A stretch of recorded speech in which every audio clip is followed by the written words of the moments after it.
Hi friends, అస్సలం వాలేకుమ్, నమస్తే. అందరూ ఎలా ఉన్నారు? Welcome to my YouTube channel Begums kitchen. ఏం చేస్తున్నారు నాని? ఉల్లిపాయ పులుసు వండుతున్నానమ్మా. ఆయిల్ ఉల్లిపాయ పులుసుకి పోపులు: ఎండుమిర్చి, 3 ఎండుమిర్చి, కొంచెం కరివేపాకు, కొద్దిగా మెంతులు, ఒక 4 ఉల్లిపాయ స్లైసుల్లో కొయ్యాలి. పచ్చిమిర్చి కొంచెం ఇలా గంటలు పెట్టేసి తీసేయడమే. ఒక 4 వెల్లుల్లి రెబ్బలు. ముందుగా మెంతులు యాడ్ చేసుకోవాలి. ఓకే,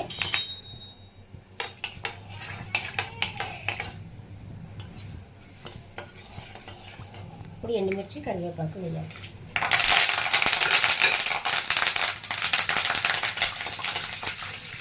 ఇప్పుడు ఉల్లిపాయలు, పచ్చిమిర్చి, వెల్లుల్లి నూనెలో వేయించుకోవాలి. అన్నీ ఒకేసారి వేసుకోవాలి. ఒకసారి వేసుకోవాలి, పర్వాలేదు.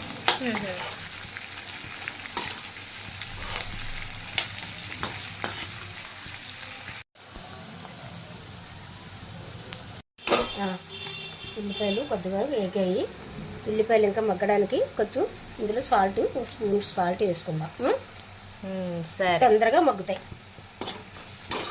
ఇప్పుడు 1 స్పూన్ కారం వేసి కలుపుకోవాలి.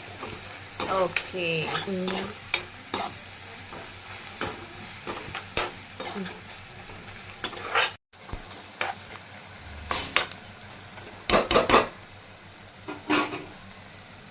ఇప్పుడు నానబెట్టి ఉంచుకున్న చింతపండుని ఇలా మెత్తగా చేసుకోవాలి. ఈ పిప్పంతా తీసేయాలి. ఉల్లిపాయలు అయితే ఇప్పుడు బాగా వేగిపోయాయి. ఇప్పుడు కొంచెం చింతపండు పులుసు వేసేద్దాం. ఓకే,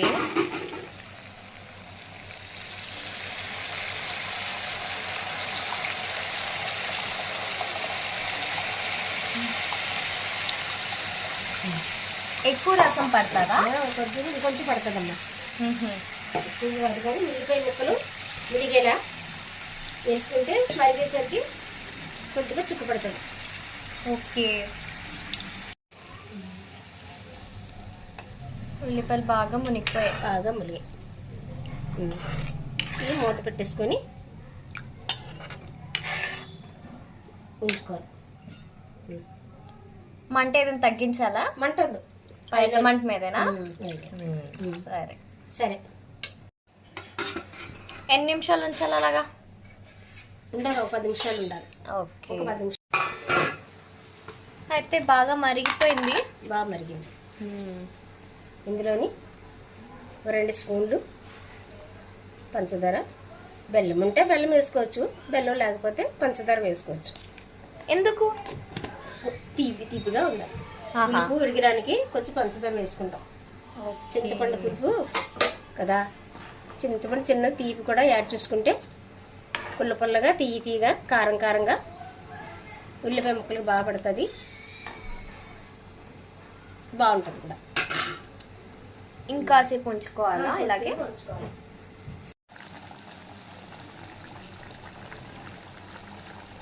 అమ్మ, పులుసు మరిగిపోయింది, చిక్కుపడింది. ఇంకా మనం స్టవ్ ఆఫ్ చేసుకుందాం. ఇదిగమ్మా, ఉల్లిపాయ పులుసు రెడీ. వీడియో నచ్చినట్టయితే లైక్ చేయండి, షేర్ చేయండి, కామెంట్ చేయండి, సబ్స్క్రైబ్ కూడా చేయండి. Thanks for watching.